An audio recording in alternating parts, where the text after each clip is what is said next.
Здравствуйте, дорогие друзья! В этом видео я хочу предостеречь вас от ошибки, которую мы допустили сейчас на своих томатах. Так получилось, что с утра мы не полили свои томаты, отсутствовали, а когда приехали, уже яркое солнце, и они опустили крылышки. Вот это крайне опасно, если особенно делать так регулярно.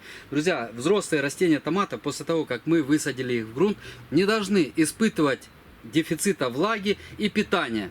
То рассаду мы можем немножечко там в таких ежовых рукавицах держать, подсушивать, чтобы она не вытягивалась и так далее. Но взрослые растения мы должны обеспечить их в полном объеме и влагой, и питанием, и светом, и температурой. То есть не мешать им развиваться. Теперь их задерживать в росте и развитии не нужно ни в коем случае. Мы же хотим получить обильный урожай и в назначенное время. Но давайте обо всем поподробнее. Итак, вот наши растения, и обратите внимание на некоторые листочки. Но я их уже полил минут 40 назад. До этого они более обвисшие были. Корень быстро включился сейчас в работу и начал нагонять влагу в листья. Друзья, вот по такой жаркой погоде мы, конечно же, стараемся максимально включать проветривание в своей теплице. А какое у нас проветривание? Это открывание боков. Через бока проходит, ну и на другой стороне теплицы то же самое у нас. Открываем бока и проветривание максимально. Когда придет более жаркая погода, мы примем меры по затенению.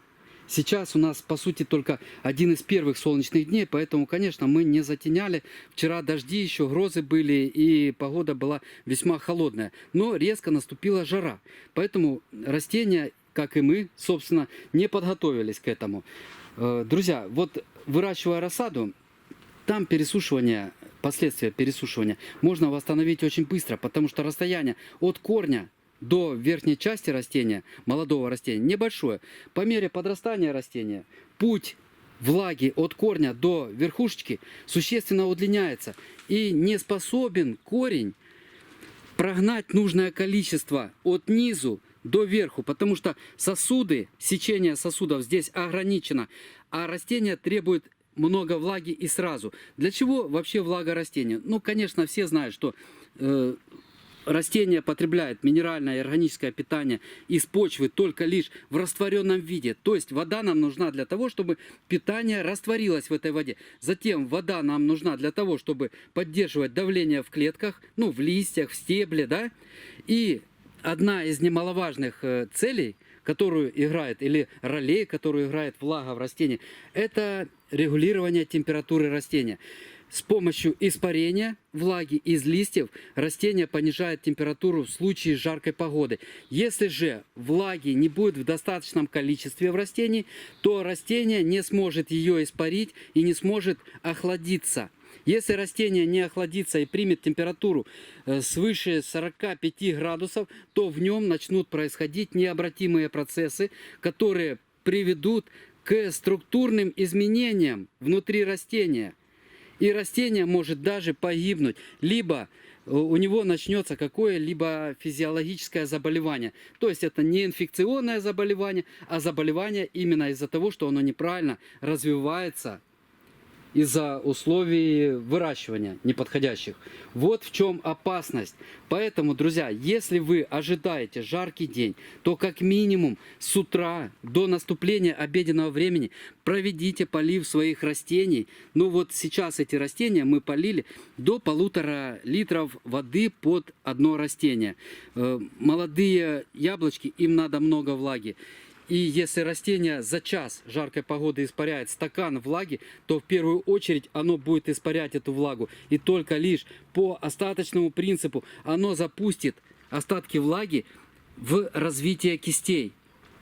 Вот, друзья, обеспечить нужно сначала листья влагой, точнее растение обеспечит сначала, для того, чтобы охладиться и не погибнуть. А затем только лишь оставшуюся влагу оно погонит в кисти. Если мы будем подсушивать растения, не давать им достаточного количества влаги, то плоды могут остаться маленькими и преждевременно покрасневшими. И вместо хорошего урожая мы будем собирать такие плоды размером с куриное, а иногда даже приводилось мне видеть из голубиное яйцо, а уже красные, хотя сорт или гибрид крупноплодный. Почему красные? Питания не хватило? Да не обязательно питания. Может быть, этим растениям просто систематически не хватало влаги. Поэтому я очень советую в летнее время, конечно же, провести мульчирование, около прикорневое мульчирование почвы, которое предотвратит излишнее испарение влаги в жаркую погоду.